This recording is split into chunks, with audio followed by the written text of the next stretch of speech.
10대 또래를 살해한 정유정 사건에 이어서 이번에는 여고생이 동급생을 살해한 일이 벌어졌습니다. 교수님, 이것도 어떻게 된 일입니까? 네, 이건 이제 지난 7월 12일 낮 12시인데요. 여고생 피의자 A양이 친구 B양이 거주를 하고 있는 대전에 있는 서구 그 B양의 자택에서 B양을 때리고 목 졸라 숨지게 한 그런 사건이 발생됐습니다.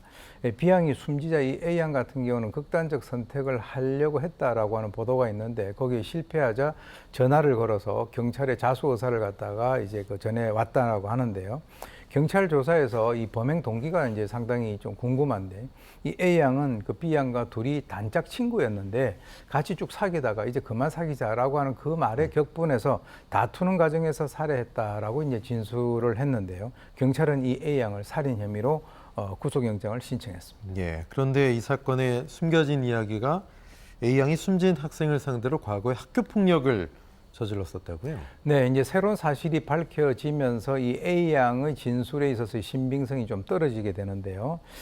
왜냐하면 지난 그 13일에 대전시 교육청에서 이번 사건의 범인인 그 바로 이 A양이 지난해 8월에 이 숨진 B양에게 어떤 그 폭력 피해를 입혀서 학폭위 처분을 받았다라고 하는 그 발표를 했습니다.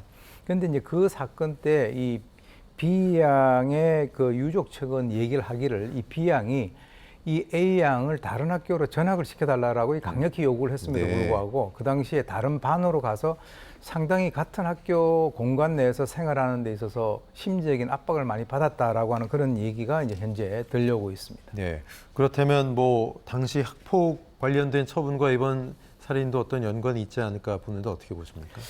실제로 이제 아까 얘기 나왔던 두 사람 간에 있어서의 단짝 친구다라고 하는 그것에 대한 신빙성은 상당히 좀 떨어지는 것 같고요. 정확히 이제 조사를 해봐야 알겠습니다만은 두 사람 간에 작년에 만약에 학폭위에 어떤 올라갈 정도의 그런 커다란 문제가 있었다라고 한다면 이 갈등 관계가 그동안에 지속적으로 이제 이어졌을 가능성이 이제 우리가 충분히 있다라고 보는 것인데요.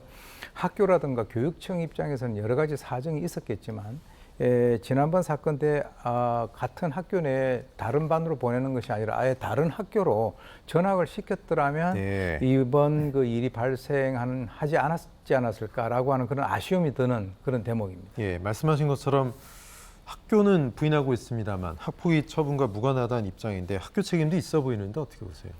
지금 학교에서 나오는 얘기가 자기들은 뭐 거기 학폭위의 결정에 따랐다 이렇게 얘기를 하지만 결과적으로는 지금 이제 한 사람의 생명이 저런 식으로 이제 그 사망하는 결과까지 됐기 때문에 어떻게 보면은 좀 학교를 이렇게 분리시켰으면 저런 일이 발생이 되지 않지 않았는가 하는 그런 아쉬움이 있다는 겁니다.